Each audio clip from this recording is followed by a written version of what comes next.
The sound of the final buzzer means it's hangover time.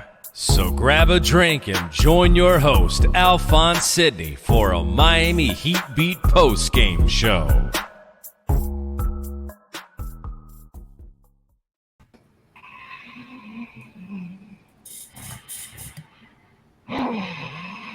Alf. He win. Oh, shit. My bad, y'all. Oh. I was watching that fucking barn burner. Hold on.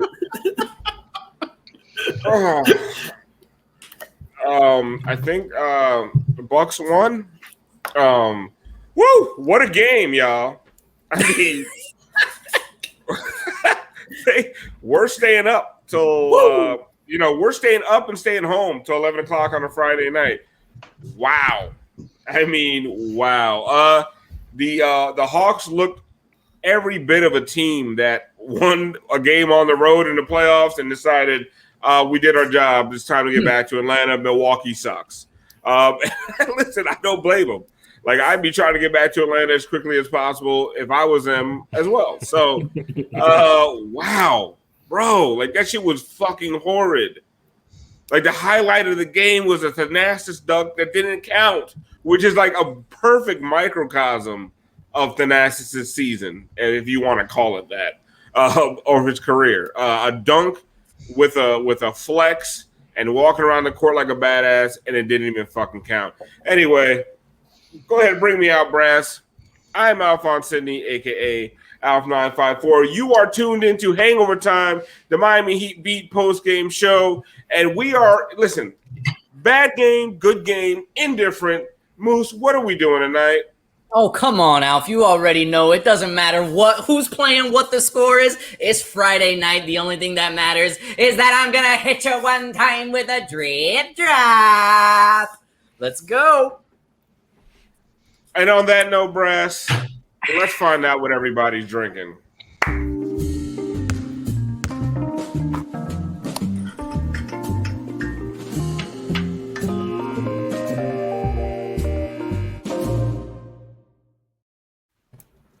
Yes, sir. So, as Moose said, it's Friday night. If you watch Hangover Time, you know what we do. Friday night, we out here drinking. I don't give a fuck about this game. I barely give a fuck about the playoffs at this point. I'm just here for the hateration and holleration up in this dancery. Okay, so like I don't give a fuck. I want the Bucks to lose. I want Jay Crowder and Solomon Hill to go toe to toe in one of the most epic finals matches of all time of Heat lifers.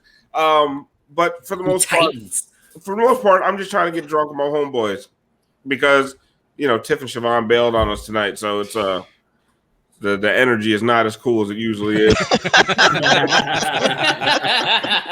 We are missing the ladies. Yes, we Jack, are. do you want Jack, do you want to be Tiff tonight? First of all, I don't believe in numbers. There you go. I'll put you in Tiff's spot. All right. Sweet. I got to get a hat and start chewing almonds, something like that. Careful, Jack. Tread lightly. It's all love. The appropriation is nigh. So,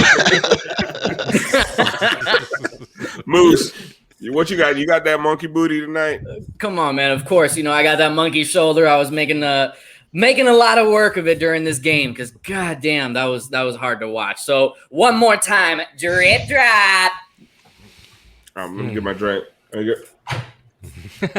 Also, I want you to stop fucking lying, Moose. You did not watch the game, so it wasn't hard to watch because you did not watch it. I was preparing for Moose at the movies later, so I was doing my job. Okay. And once you see what the movie is, you're going to know why he was drinking all that monkey shoulder. Oh, my God, yeah. Bear with me tonight, people. He teased it to me. He's like, oh, you're the only one who's gonna know this. Wouldn't tell me what it was, so I'm excited. I was downloading the images for Moose at the movies, and I still don't know what the fuck the movie is. Oh, okay, good. I have no idea. Moose doesn't know what the movie is. Jack, if you were like me, I was actually catching up on Dave tonight. After that first half, I checked back in every once in a while, but it was like, oh, fuck it. It's a great Kevin Kline movie. Great Kevin Kline movie. Break that down, stream beat. Excellent. Oh yeah, that'd No. be excellent. We won't. Jack, what are you drinking tonight? I've got a nice little graham cracker porter right here from Denver Beer Company. It's nice. There's you a white You weren't joke. cracker enough Nice. tonight. Yeah. I gotta say, there was Definitely not playing the tiff role tonight. not even close. You tried, buddy. You tried, but it's just Didn't try that hard. yeah, exactly. It's like everything. Brass, what do you got tonight for us? Brass, you've had we are a transparent show. You've had a frustrating fucking night. Oh my god, night. my computer. Neither of my computers are working properly. I'm pretty sure they both have COVID. It's not good. No, We not almost didn't nothing. have a show tonight. no. Really, it was dicey. It was Legit. very dicey. I had to, string shit together. But we're here. We're not gonna miss it. Anyway, so yeah, I definitely needed a drink. I made it's a martini variation with vodka, and it's called Kangaroo. So word to Ben Simmons. Where's the message? Yo, you know what's wild? Everybody I show the fucking Inept brothers to, like people who don't even watch basketball, like that shit is hilarious, but it's also kind of racist. And they're not calling you racist, Brass. wrong. It's me. I legit, like one of my cousins is married to an African man. She's like, yo, that wasn't cool at all. I was like, no, I was like, I don't know. "Man." We got a comment saying like how good my Australian accent was, and they're I- from Perth. It was. Yeah, It They're was from it was Perth. an- I it was an like upgrade. shocked. I was shook. Yeah. I actually I don't come on this show very often, but I did come on this show as a representative of the Australian community. And I just wanted to say, Brass, not fucking cool.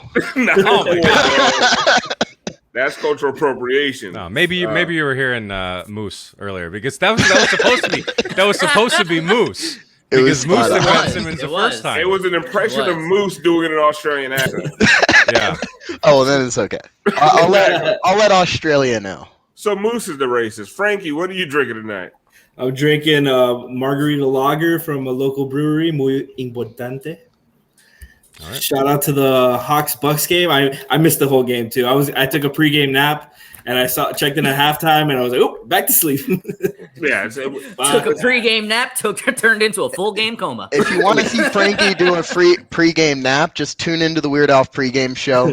He may as well be napping. whatever, Is bro. the pregame still going strong, Jack? You still, Oh yeah, I mean it's amazing. still cranking Every- those out? Every game, It's game. wild that you do it before every playoff game. Yeah, That's and why nobody watches. But you do them as NFTs, right? You They're got NFTs. Smoot doing them for yeah. you? They're expensive too.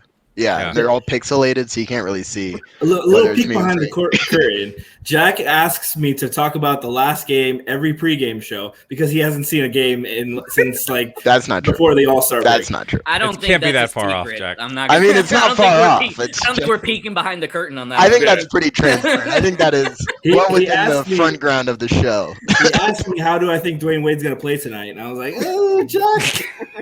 No. See if that hammy's Hey. working. Oh man. But Alf, hold on. Oh, sorry. Can we zoom in on Alf real quick? I fell asleep again. I noticed something that I hadn't noticed before. Alf, you have a dwarf in that little shelf. One of the 7 dwarfs. Oh yeah. I have Sleepy. I was Why? like, hey, that's offensive, and then it's like, oh no, it's literally 7 goals. It's like, no, okay. So I don't know if you guys want the story behind that. I mean, We're peeking behind the curtain like We're peeking hardcore behind. tonight. I mean, God forbid, I took away from the game tonight. But that was There was a given game to me by my last boss at the last company I worked for, because I be in that motherfucker falling asleep at my desk all the time. So, so for Christmas, he got me a sleepy dwarf. Wow. Fucking Wow. I have That's I have wild. sleep apnea, bro. Like get off my back. But I kept it. I like that shit. I also have Muhammad Moose has- Ali and Moose has Biggie. Dopey in the back. Well, that's a different No, dope. it's just- Doom. Hey. Um, You went Australian there. We really need Tiff to keep us in line. yeah. Yeah. This is gonna go off the rails pretty quickly if we don't get back on track. I don't want to talk about this game. I feel like the Hawks, they did what they had to do. Fuck it, move on. The Milwaukee Bucks. What I do want to talk about with the Bucks, though, if this ain't the most front-running ass team I've ever seen in my life. Like, if they get a lead, I mean, they are off to the races. Giannis is and Thanasis is and then fucking Connaughton is and it's like they're just all like Bobby Portis is out here fucking playing the Kevin Garnett role with all of the attitude and none of the talent. Like, it's just I wanted to like them because I like Drew Holiday moves, but fuck, they're annoying. Mm-hmm. It's been really tough. I'm kind of with you, Alf, because I'm going to be honest. I had nothing against the Bucks team. Like, personally, nothing against Giannis. I like rooting against him since he's not playing for us. But had he, moved on to the next rounds and all that, I didn't feel bad for him. But with the way that they've been playing and with Thanasis, that fucking piece of shit, I am so out on this team. Like, Drew Holiday's the only one left that I'm good with because that guy's got a tough road and he's been a good guy and all that. But fuck everybody else. Mm-hmm. Fuck Milwaukee. I'm not with it. I'm going for the Hawks. I'm going for the Suns in the West. Brass, take me out. I don't even want to talk about this anymore. Drip drop. Listen, Hawks stole home court. They're still good. That was very unenthusiastic drip drop. Jack. Yeah. It was. You got to bid for it. You got to bid for the enthusiasm. Yeah. Jack, going back to Thanasis, right? Which I don't know why I spend so much time. He just fucking annoys me. You spend more time on him than he spends on the court. Exactly. We've talked about Thanasis more on this show than he has minutes in the season. Then the entire state or area of Milwaukee has spoken of Thanasis. The lowest plus minus for the starters for the Bucks was a plus 30 for Giannis. Scrub.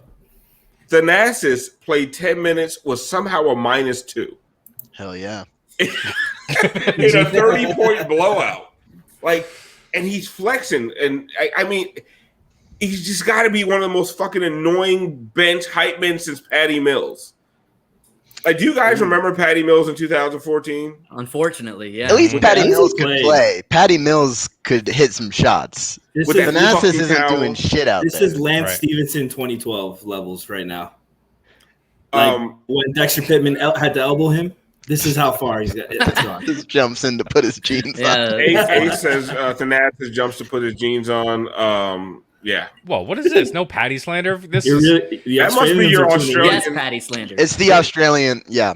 The Australian fans we picked up from our Ben Simmons impression. If you've ever met Alf, you know how much he hates Patty Mills. I fucking hate Patty. If I see Patty Mills on the street, it's me and you, Patty, motherfucker.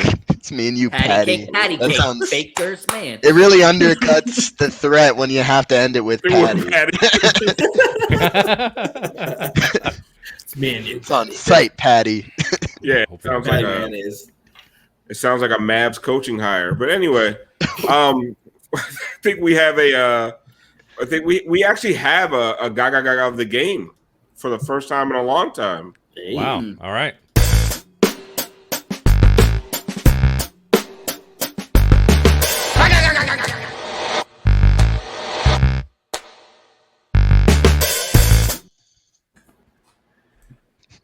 So here.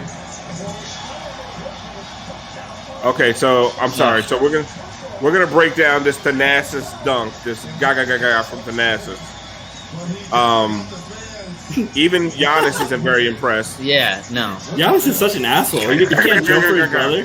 Okay, his brother jumps for everything, and Giannis can't jump for once. The best part about that saving his energy. It didn't fucking count. Yeah. Right. And then he walks away like this. That was for no points. Wait, I gotta say it again.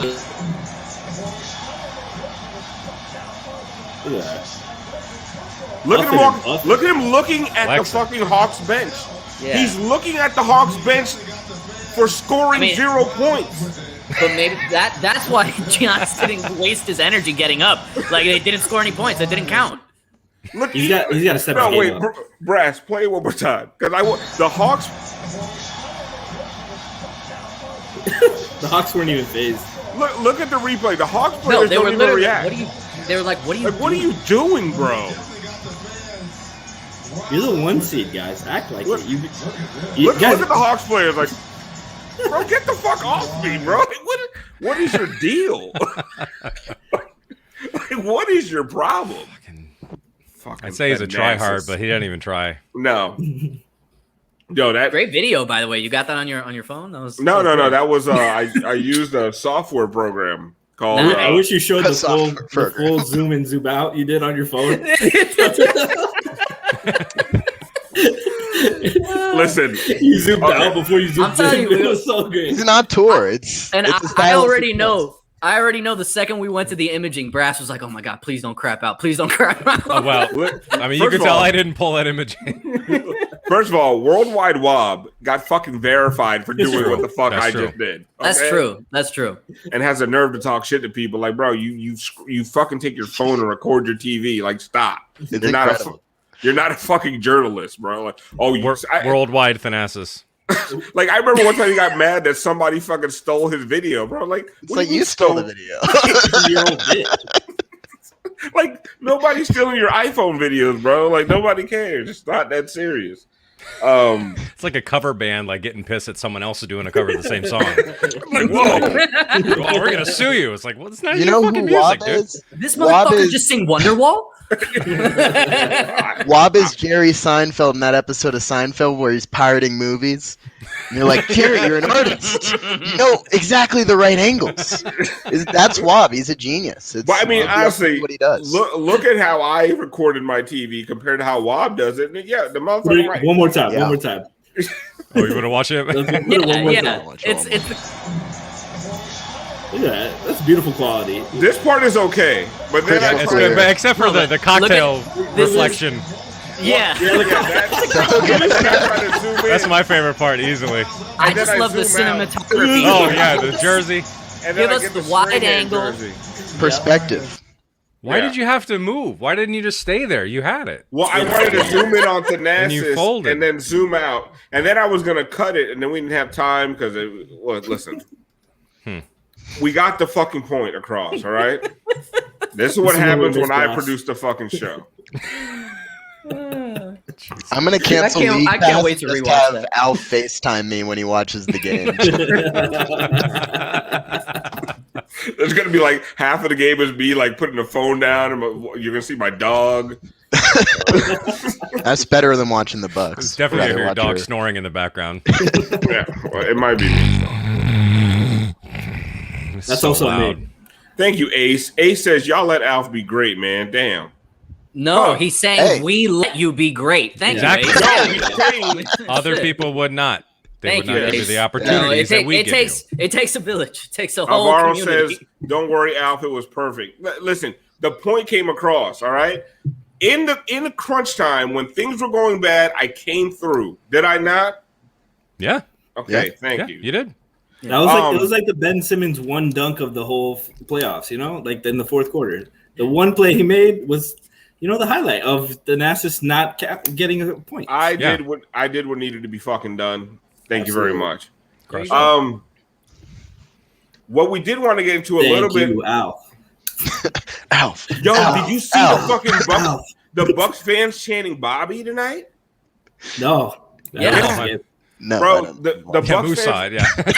tell us your take on that, Moose. What I mean, they were saying Bobby boy. We love it. Tell him, Alf. Tell him.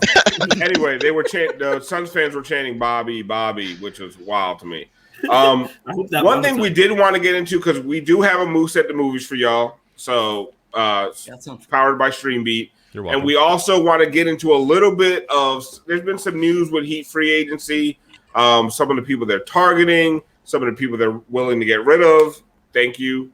But before we get into that, I lost my train of thought. I was like, I was about to say, I'm pretty sure that's all we have left. We want to thank everyone. Thank everyone for the last show we did, the Pride fundraiser.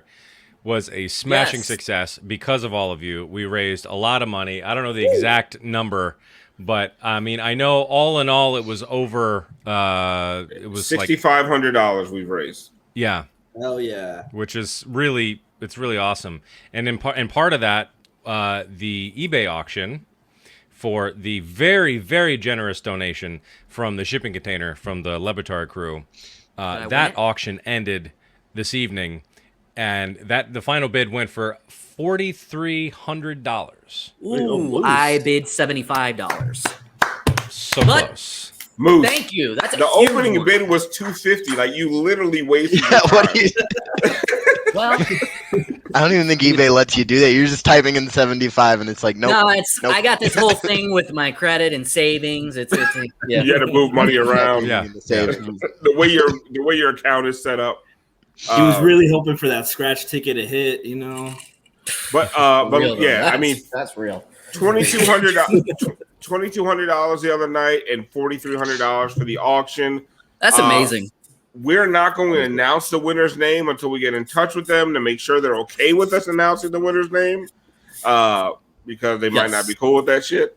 So we won't announce it. We won't announce. Might not even be watching right now, but really. they are very excited to hang out with me and Alf. Yeah, that's what I was saying. know Like, that. I don't think they're watching right now, but They paid that much money to hang out with you guys. We do it for free. I mean, when listen, if you throw in in an extra $75, maybe Moose crashes the place. Who knows? No, it's your 75, Moose.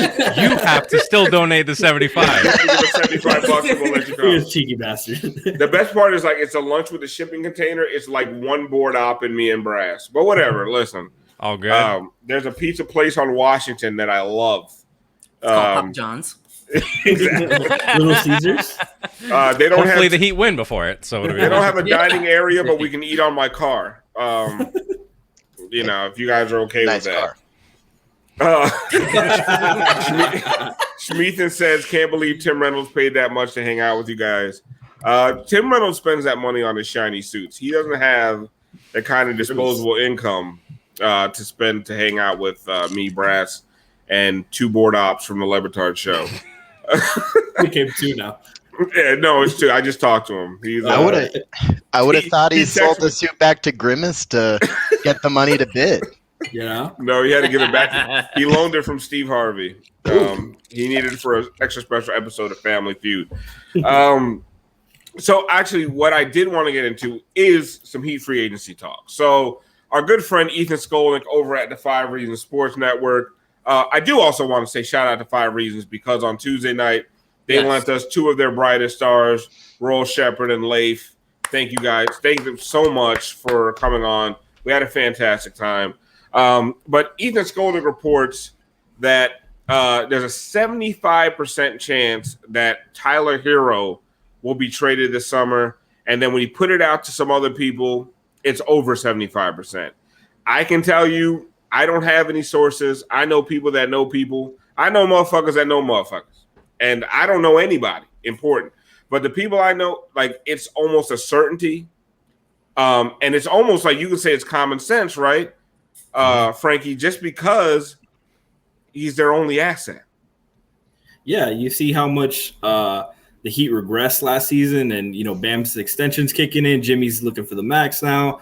Goran's aging quickly, and like you said, Tyler's the only asset that they can use and hope to pick up a really big piece that's gonna make a big difference. They have some free agency space. You have Duncan as an option for signing trades, but that's your two guys right there that you're hoping to mix and match and find.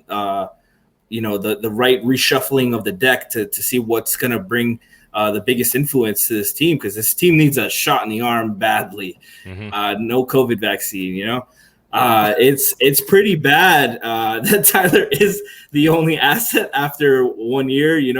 Precious hoping that he can rekindle some of his stock. KZ can become a penny stock at some point.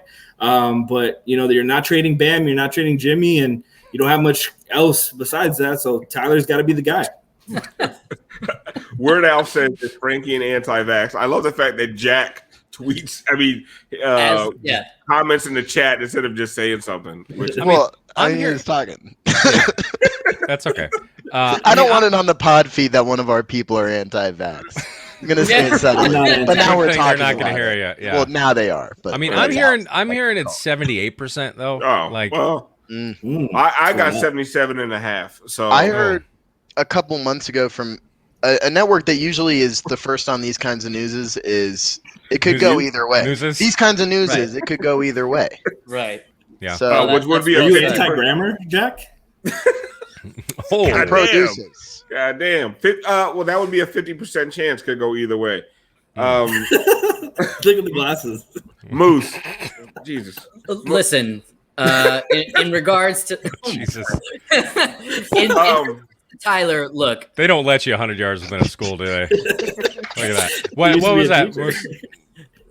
in regards to Used to be. Tyler, I'm with you, Alf. Look, I know motherfuckers that know motherfuckers too. And I'm going to say that we're at 100% that he's going to be traded. And that's not an indictment on Tyler. It's the fact that we don't have anything else to trade. Since day one that Tyler was traded, I've been saying his entire purpose here in Miami is to be a trade chip for somebody else. That's all he is. And that's why we want him to progress and be good, to up that value so we can get something great in return. Now let's talk about what we could possibly get in return.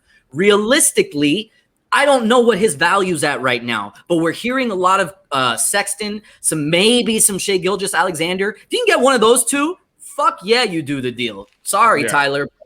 We need to be realistic about our timeline and hopefully what he can get us in return. Well, and I'll put this out to all of you guys. One of the things that somebody's saying, well, why would you give up on Tyler and bring in a guy like Sexton? And my thing is Sexton gets downhill. It's not even just about, is Sexton a better player than Tyler? In my opinion, yes. But let's say you don't think he is. The thing is, we're talking about fit. And when you're talking about Jimmy Butler's window right now, it has to be right now and what fits. And what fits was, remember, one of the reasons Victor Oladipo was exciting was that it was a guard that can get downhill and get you into early offense, break down a defense, get in the paint, maybe kick out a little bit, like put some pressure on opposing defenses. We have no pressure on opposing defenses. You saw what happened with Bam. They just sit there and wait for us to they're like, okay, y'all finish your actions, and then we'll be there when you're done. So you need a guy that can put pressure on the defense, and Hero's not that guy. So is Colin Sexton a lot better than Hero? However you want to cut that, yes. I think he is. But what he does is he brings an element to the game that Hero just doesn't have. Like Hero doesn't have the speed and athleticism. He's also statistically a better shooter than Hero. He's like,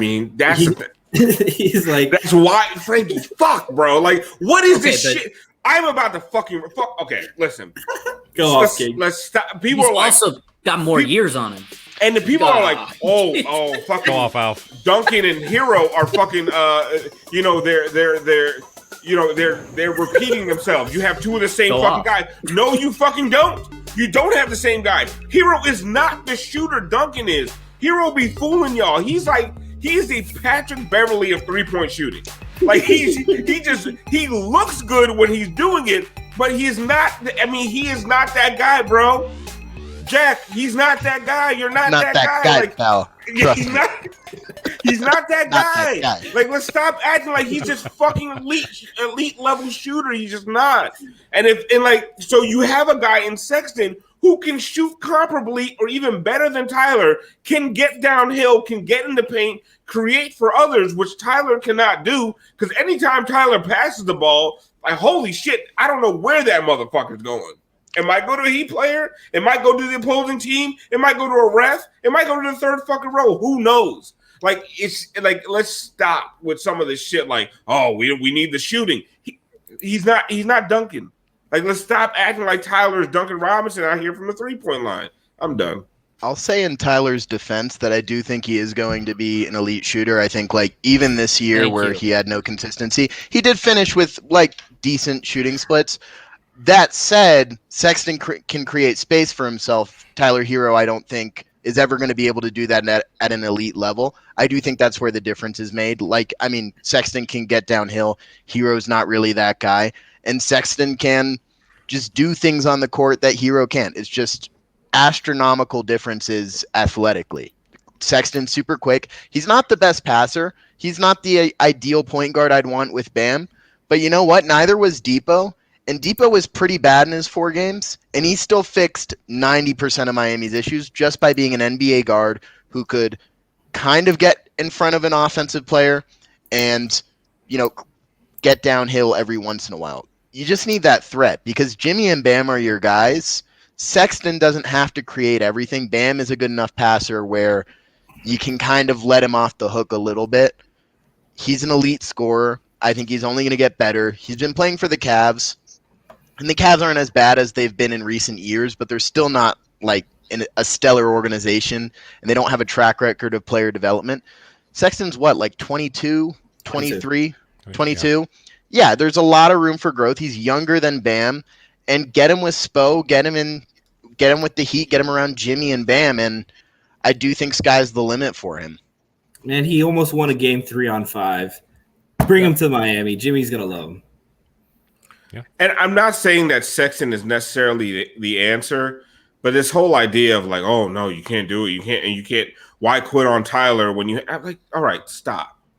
And Alf, we don't know how available he is. We know when there's smoke, there's fire, and Cleveland's probably not going to pay him, so they're going to have to move him, especially with this draft coming up. But we don't know yet to what extent they're willing to move him this offseason. Maybe they're going to wait till next offseason, and what value they have internally on Sexton. You know, maybe they have their sights higher than Tyler Hero. We don't know yet, but it's what we're hearing, so I'm excited about it. And I guess my overall thing is just like, I know people like Tyler, and I know, you have the Tyler stands and all that stuff, but it's like, if you want to get better, the avenue to get better right now, no matter how you feel about Tyler, because it's either you use your assets to get better or you run it back. And who here, raise your hand if you want to run this shit back. No, listen, I'm so sick of people talking about Heat assets. Is like, we have to not that guy, pal. Everybody talks about Heat assets every time a player becomes available who's like far better than anybody on the Heat or anybody on the Heat other than Jimmy and Bam. They'll say, yeah, I don't want to sacrifice Heat flexibility. You know, they really need to keep space for when Kevin Durant or like the second coming of God comes along and they can sign him in the offseason. That shit's not going to happen, I'm sorry. And if it does happen, they'll make the space. But at some point, you have Jimmy. Jimmy's got, I think, like maximum 3 years left at this level of play, and I think that's being generous. You got to cash in your chips. You can't keep running it back. This team is stagnating, getting progressively a little bit worse and worse, betting on Bam's improvement to, like, keep them afloat. Meanwhile, the rest of the East is getting better. I think the Pacers are going to be a lot better this year or next year. I think the Nets are going to be healthier next year. You're going to have a competitive East next year, and if you're not cashing in your chips for players like Sexton, and hopefully you can get Nance in a package like that too, I think that would be huge and would elevate them in a huge way. It doesn't matter if it's Sexton. It doesn't matter if it's just anybody. You got to cash in your chips. If it's Lowry, no matter what, like you have to make moves. Like you cannot run this back, right? Yeah, right. So we all agree you can't run it back. And so now the question is, well, what do you do? What are the answers? And to me, it's like you go out there and you set your sights on this person. You know, you have your tiers. You shoot your shot. You can't make, no matter what. It can't be like what we had at the trade deadline. Well, we didn't get who we want, so now we just settle for Vic. And I understood the thought process at the trade deadline, but that can't be the process going into this offseason where, okay, we didn't get the number one option that we wanted, all right, because the Giannis thing, you blew up in your fucking face. The Bradley Beal thing, so one more fucking person said something about Bradley Beal to me in the Heat. I'm going to choke you. I don't know, man. This may be the offseason. Yeah, this okay. may be, I mean, he's tired of losing, right? He's tired of losing. You keep photoshopping fucking Dame in a Heat jersey, he'll be here shortly. Like, let's get the fuck over. Like, let's talk about realistic options. And that's my thing. Like, you just have to do something. You have to make a move. You have to show Jimmy you are trying to win now, because all reports that I've heard and things that I've heard is that Jimmy is highly fucking frustrated. So you waste another year of Jimmy's prime. I mean, Jimmy's going to be the guy asking out next summer. And where does that leave you? with Bam and Hero. Like, come on, like, what are we doing? If Jimmy gets frustrated and leaves, we all need to deactivate our Twitter accounts because holy shit, that is not a world I want to live in. And then I don't see that happening though. I really no, don't. I don't either. No way. And I because I feel and like he won't let it happen. I feel like they're that. going to do something this summer, but like, yeah. I guess more it's like the fans who are like, because somebody said in the chat, our Australian friend was like, "What about our depth?" What about it? So because Gabe I Vincent, heard, you mean? What about Gabe it? Vincent. Yeah, because I heard when it was the Harden trade, and I'm not going to go into the depths of the Harden trade. There was the Heat had no chance of getting Harden. Let's make sure everyone understands that shit. Thank you, Alf. They don't have any fucking draft picks. And that's what Houston wanted. Like, the Heat were used as leverage. But when that shit was going down, I kept hearing, well, what about our depth? We didn't do any of these trades that people were against, and we played 7 guys in the playoffs. What depth? And 4 of them are dog shit. What depth? Okay. Oh, God forbid. Oh, we're going to give up all our... We had no depth in the fucking first place. Well, even in the season, wasn't there? There was like a 2-week stretch that we had like 8 people. It was a shallow team. That was the thing. It's like not even a deep team. They're talking about Max Strus and KZ Okpala, and it's like those are not NBA players. You know, By like the way, 6 guys on they the were team joking. that should have Okay, played G League minutes. Cal, I know you were joking. Listen, I fucking the sarcasm was dripping off of it. I understand you were But joking. there are people who actually believe that, though.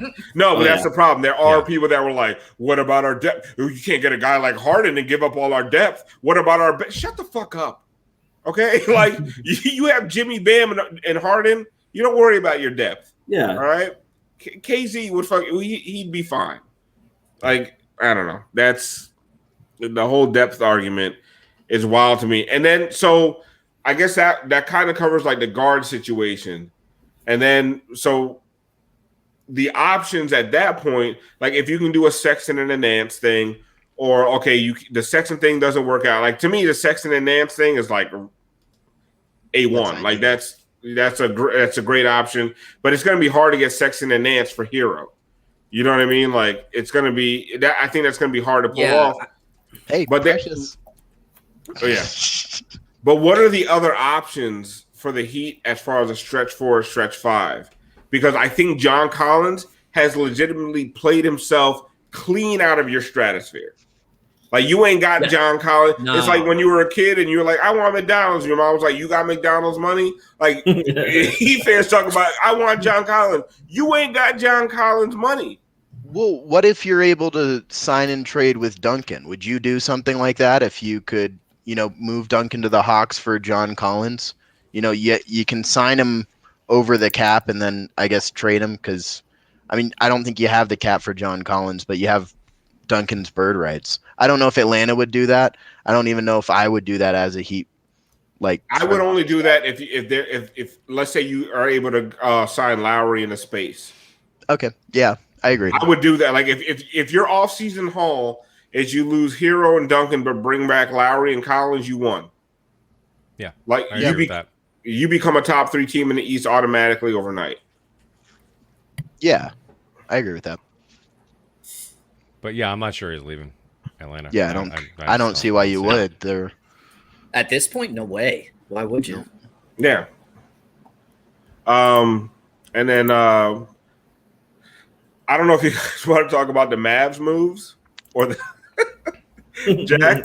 Honestly, I just want to give Jack the floor on the whole Mavs situation. I want you guys to know, like, every Heat fan kind of hates the Mavs, but I moved to Dallas in 2006 during the NBA championship, and then also was living in Dallas during 2011. So I got both sides of it, where this was a very contentious thing. These are some garbage entitled fans who have been complaining about some conspiracy for 15 fucking years. You bring up Dwayne Wade in Dallas and people will scream at you about the officiating. Like that was 15 fucking years ago. So nothing gives me more pride than to see this team not only get maybe the most talented player of the generation in Luka Doncic, which is like, yeah, you should be elevated to greatness. It should be so easy for you to win. you have Rick Carlisle. That's a top 3 coach. You got Donnie Nelson. That's an okay GM. That's a good GM. And you got Luka Doncic. Everything should fall into place from there. And they fuck it up so fucking badly that I think they might be the most toxic organization in the sport right now. Like, like Kings level bullshit. Like, obviously more talented. They'll be better than the Kings. They're going to contend for the playoffs next year because they have Luka. But they're going to lose Tim Hardaway Jr. They're going to get worse. They lost Rick Carlisle. Jason Kidd's not fucking Rick Carlisle. I don't know who the fuck they hired at GM, some Nike motherfucker. That's not Donnie Nelson. I'm sorry. I don't care how you feel about Donnie Nelson. That's not Donnie Nelson. Mark Cuban's a fucking dumbass. That guy is a fucking loser, and nobody is happier to see him fail than me. And Luka, in a year, he's gonna go, look, this team's bullshit. The organization's garbage. Mark Cuban, you're a loser. For those reasons, I'm out. Boom! You beat me to it, Jack. For those reasons. But I will say that you say they might be the most toxic organization in the league. Oh, I think they are. I don't know what pictures Mark Cuban has of like reporters or the media. They are legitimately, because the Kings are just inept. They're not dangerous. Like this is like the Mavs are literally like toxically dangerous. Like. And then they bring. I mean, I'm not gonna get into Jason Kidd's past, but like with everything going on with the Mavericks, like Jason Kidd, that's the movie I want to make. He's also a bad coach. Yeah, you also have this kind of on top of everything. He fucking sucks as a coach. On top of it all, he's awful as a head coach. Yeah. But you also have this like two-sided thing where. Like 2 exposés dropped on the Mavs in pretty quick succession. Like a couple of years ago, I think 2017, you get like this huge sexual harassment scandal. Basically, like the Mavs had created a hostile work environment for any female journalist. It's horrible, disgusting. Really, people should have lost more jobs over it. Mark Cuban was all, I don't pay that close attention to my organization. I didn't know anything about that. And then the Haralabob stuff comes out, and he's like, I think I would know what's going on in my organization, okay? And it's like, you can't do both. Yeah, I don't. Plausible deniability when it's bad, but when it's something I don't agree with, I know the ins and outs, every nook and cranny of my organization. Oh, really? Then why did you know what was going on with the sexual harassment shit? Like, I'm telling you, like, when you say they might be, like, that, like, when the coach and they fire or whatever, they come to a mutual agreement with the GM, and one of the top 3 coaches, top 4, top 5 in the league asks out and immediately takes a job in Indiana, like, you're fucking toxic. Like, you're a shit organization. Good Gamaria, he says he felt awkward about Dame but took the Mavs job. Like, that's right. Yeah. By the way, meanwhile, breaking news from Woj, it looks like Chauncey Billups is going to be Dame's new coach. Hell yeah. So I kind of like that, actually. Yeah. I'm happy for Chauncey. Like, he's been grinding for a minute. He deserves it. He deserved a chance. Listen, I'm all for. Now, will Dame stay though? Do you think Chauncey is enough for Dame to say, okay, I'll give him a season? They're not going to win more. I mean, they're still capped out talent-wise. I would assume that that Dame signed off on that. No. Yeah, I think it's something that he probably was in for. Like, I'm sure he'll like him a lot more than Stotts. And that's the other thing. I'm sure Luka will like Jason Kidd. It doesn't mean they're going to win games until he ruins his shot. Yeah, that's what I'm afraid of, Alf. I mean, Jason Kidd has a history of ruining young players. Yep. Yeah. And other history, but I mean, and also, you guys aren't even talking about how the Celtics just hired their first ever black coach. Yo, Jay Williams is a wild boy. His hat. I can't believe that. Okay, so if you don't know, Jay Williams, the former Duke, he was a former Duke guard, ESPN analyst. When what's the name of the new Celtics coach? I'm not going to pronounce it. That guy. Epe Udoka. When they hired him, Jay Williams comes out with a tweet saying, basically congratulations to the Celtics for hiring their first black coach. And it's like, bro, like they literally had the first black coach in the NBA, I believe, in Bill Russell, right? Doc Rivers was there not that long ago. Like the last coach they had. They won a championship there. They have 3 black coaches that won a championship. Yeah, like 5 of their 17 titles come from black coaches. Like, listen, we fuck with the Celtics all the time, and it is hilarious. You know what I mean? Like, but like, what are you thinking? Like, what is like?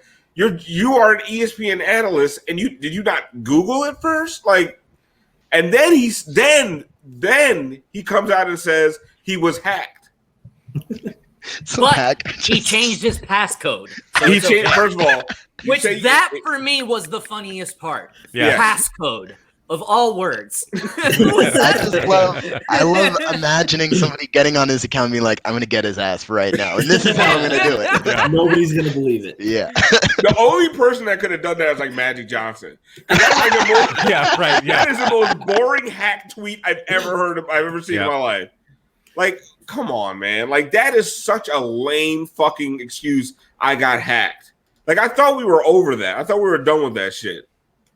White Hot Hero says Brad Stevens did say that he's going to hire a black guy for a year, and he said that on this show. That was a Hangover Time exclusive. It was incredible. It was, those interviews, really cool. Kevin Durant called out Jay Williams earlier this year because Jay supposedly said that Katie said don't mention Giannis and me in the same sentence ever again, and KD tweeted him, "That's a fucking lie." Yeah, Jay Williams just be out here lying on TV. Just lying on motherfucking TV. Apparently a lot of people do about KD. That Jackie Mack stuff. Yeah. Jackie Mack. Jack, get into that one. Well, I think Jackie McMullen was on Around the Horn, or she was on some ESPN platform, and she basically was like quoting KD saying KD's goal is to win like 3 rings with the Nets. And Kevin Durant, I mean, let's see if we can pull up this tweet here. But he said, I don't even talk like that. I don't even talk like that. And you're talking like we're friends. I'm not your fucking friend. I love that shit because that's some shit. You know what I realized about KD? Like, at first I was like, man, that dude's a bitch. Like, why is he always like crying and this and that? Like, what the fuck? Like, why are you arguing with fucking trolls on Twitter? And I'm like, bro, that would be me. Yeah.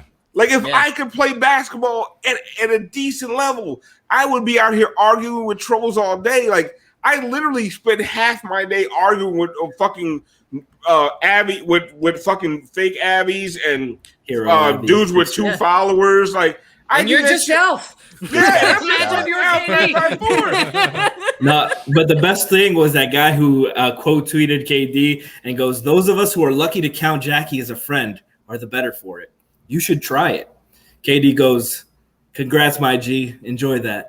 He's so good.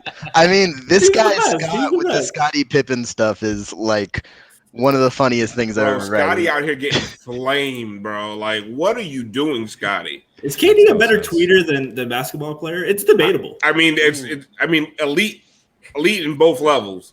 He's got more Twitter titles than NBA titles in my personal record book. He has more signature tweets than fucking playoff games. 100%. And like Scottie out here, like you don't have no skeletons in your closet, like bro. Like you better come real correct. You know what I mean? Like because you slip with your track record, Scottie. Like I'm not even talking about personal life. Like he said that LeBron actually won titles by himself. Like people, yeah, exactly. People were bringing up the fact that he has never averaged just the points per game of LeBron's second. You know, like whoever was second to LeBron in points per game in any of his titles. Scottie has never matched that. Like Scottie never did what Kyrie did in 2016, and Scottie's talking about the 2016 championship, and like, bro, you was never even Kyrie. Like, how are you talking that kind of shit? Like, there's no way you can say that LeBron won it by himself. LeBron never won it with a superstar. Like, how are you going to shit on Kyrie? Hit the biggest shot in those finals. Like, how are you going to say that? And so Scottie's out here taking L's, and like, KD has been more dominant on Twitter than he was in the playoffs. I think Scotty's just doing this to push it. Didn't he have a new bourbon or something? Yeah, Scotty Yes. just says shit. I feel like he's every just- couple of years he decides like LeBron or Michael Jordan's better than the other. Like I feel like if you track his statements, they just like. Well, like, you don't think Scotty gets pissed off that everyone like talks about Jordan as if like Jordan did it all by himself? They always bring up Jordan. Like Scotty can't have an interview without Michael Jordan being brought up. Right. That's gotta be Scotty, annoying. we're So so you would- glad you're here. So Michael Jordan. You would, It's like, yeah, I mean, you this would think that motherfucker. Scotty would appreciate the secondary players on a team. You know what I mean? Right. Like, it Yeah, makes no sense. Scotty should be like the advocate for the Yes. second fiddle. Oh my 100%. Hey, Scotty just wants people to talk about his Blazers career. God. Scotty doesn't know, man.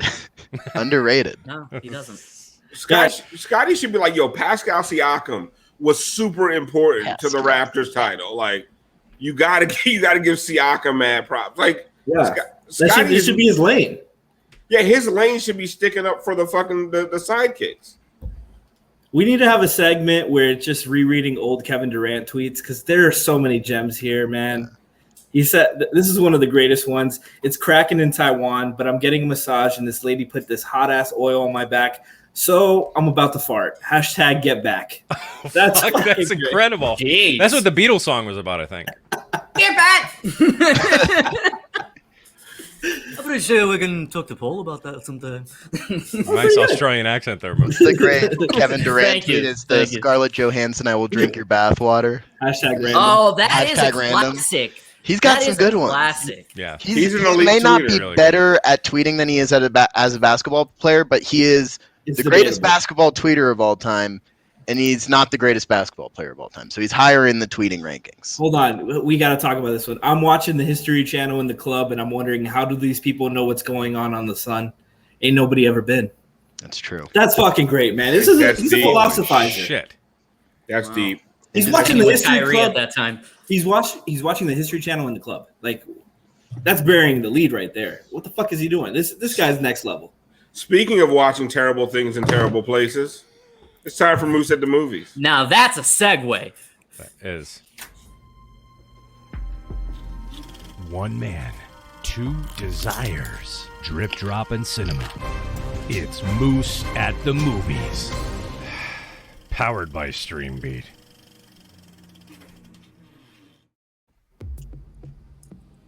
Man, I'm proud of you. That was a good segue, Alf.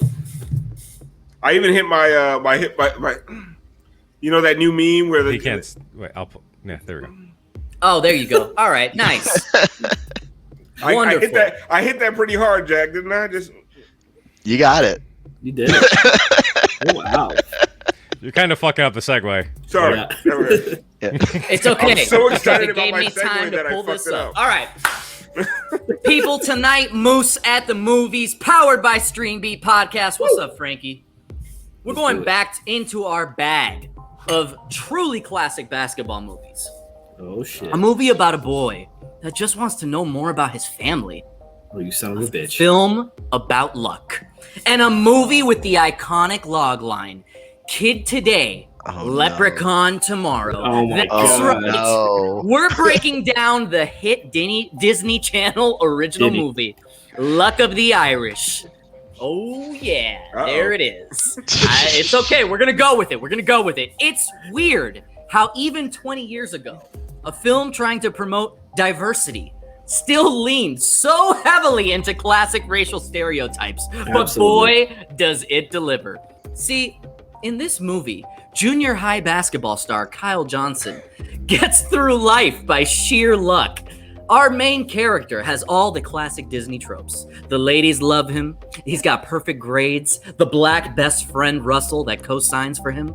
Oh, and he's also the basketball prodigy at just 14 years old. Why is that, you may ask? Because the dude has literally never missed a basketball shot in his entire life. All thanks to this lucky coin. See, this coin leads him down one wild and crazy ride. Kyle has to work on a school project where he learns about his family's heritage. The only problem is, sorry Ace, but it's a good one. You're gonna get it right now. Kyle's parents have never told him anything about their family, and they freak out anytime he brings it up. All he knows about their past is that his dad is from Cleveland, and his lucky coin used to be his mom's. So he happens to stumble into a totally random Irish festival out of nowhere after school, where somebody steals his lucky charm. Coin. Jeez. Suddenly, Kyle goes from your everyday boy wonder to the Lucky Charms mascot, laying down a thick, cringe-worthy Irish accent, pointy ears that clearly weren't designed for HD because they look like Play-Doh. And this basketball skills that we're talking about, yeah, they're completely gone. I mean, he can't even make a layup at this point. The worst part, this prodigy has the state championship game the next day. And his parents, so he turns to his parents for help. And his mom tells him the truth. Look, I'm Irish, so clearly you're a leprechaun now. But in this case, yeah, because if you're Irish, you're a leprechaun. There's nothing about it. So, but in this case, he's only half leprechaun because his dad really is just some dude from Cleveland. So without the coin, he can't. He's half trash. Exactly. So without the coin, he can't be his human self. So they go after the grandfather for help. Now, he's never met his grandfather before. Yeah, I know. Because like most immigrant grandparents from a certain generation, he was pissed that his daughter wasn't marrying another leprechaun, if you know what I mean. Oh, yeah. But a new potato chip factory opened down the street from them. And I guess he's the guy that invented the potato chip, so he has like a monopoly on the industry, and he's just there opening up a new potato factory. So I don't know. This movie's filled with a lot of loose plot holes, but you go with it because the shenanigans, the hijinks, and bad acting is low-key hilarious. Kind of matches up with our graphics tonight. Kyle's grandfather, Riley O'Reilly, because at this point, even the writers were like, who gives a shit? Let's just go full racist.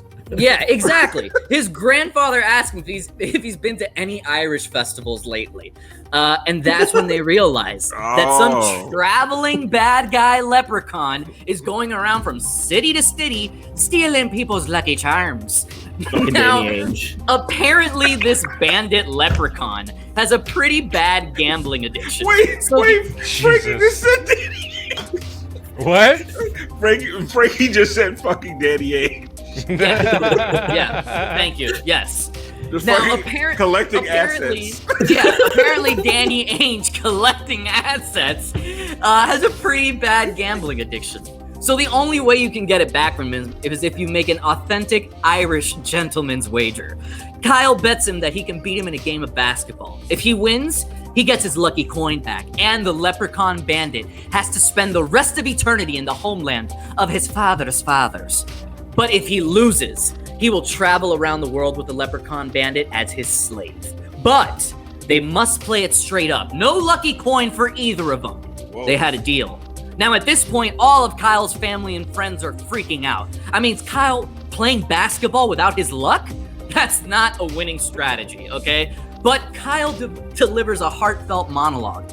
And at that moment, he realizes, I'm a white male in America. I was born lucky. Now, everyone in his crew is like, yeah! Go get him, sport! But his grandfather is smart and looks at this black best friend and throws him a lucky coin. He's like, nah, fuck that. Go close this game out, son. Wait. So his grandfather said, you're not that guy, pal. No. He's like, we're not risking that shit. There you go. So then the bad leprechaun is playing Kyle in the championship game, and nobody's questioning it, all right? Like some 30-year-old scary-looking leprechaun disease-looking shit is in a high school basketball uniform, and even the refs are like, all right, let's go, jump ball. So the game is going back and forth. Kyle's playing. He's playing to his strengths, okay? I mean, without the coin, he's a real solid floor general. Just give it to Isaiah Thomas, right? Taking the ball up, passing it to the black kid who's absolutely lighting it up, and he hits the game-winning shot. Now, kudos to Disney. I mean, it took giving this black kid a gold coin from a leprechaun for him to get any little bit of shine or credit, but fuck it, I guess that was progress at the time. So they win the game, and the leprechaun bandit has to go give back the lucky coin, and he thinks he's going to spend the rest of his life in Ireland. Wrong! He said his father's land, and that means Cleveland. Once the leprechaun bandit realizes that he's going to Cleveland, he starts weeping, as any of us would getting stuck going to Cleveland. So, look, that's the end. This movie's weird as fuck, racially, but fucking hilarious. So I give this movie 5 McDrip drops. Brass, take me out. O'Reilly. I notice a theme, Moose. Like, you always, every movie that you do, you're like, I don't know, this is some racist shit. But you're like the one who picks it. Every basketball movie is racist. I did grow up on this movie, and my eyes are open to anti-Irish racism. I never thought it was a thing, but this woke me up. Out of nowhere, you get a California kid who's talking like this. Oh, Shady McGrady. Like, it's just really over the top. His name is Shady McGrady. He's not exaggerating. Really? Yeah. Yes. Riley O'Reilly and Shady McGrady? Yes. Riley O'Reilly. Bro. Come on, the writers man. were like, nobody's going to watch this shit. Who cares, man? But they were in it for the paycheck. I watched this shit. I mean, the only thing that would be worse is like they made them drunks. Yeah. But I just think it's Anyways, also Brass. I don't see a common theme. I don't know what you're talking about. Okay. I think it's kind of funny that like for two Irish guys to settle the dispute, they play a game of basketball. Just how it works in America, man. Yeah, kind of. There was some other stuff there, but like an hour into the movie, I was like, I just want to finish this shit. Like, this is really. It was great though. 5 McDrip drops. Moose, you left out like relevant plot points. I feel like there's a whole scene where they play like Irish games as well. Yeah. They do, but I mean, I wasn't going to get into all that. Like, I mean, look, I didn't even know we were going to have pictures pictures tonight. Okay, I didn't know what was going to work tonight, but we got it. Moose at the movies. But did Lucky from the Celtics have any sort of comment on that? Ooh. Like, did he any sort of review? Yeah. No. He gave it 5. Oh.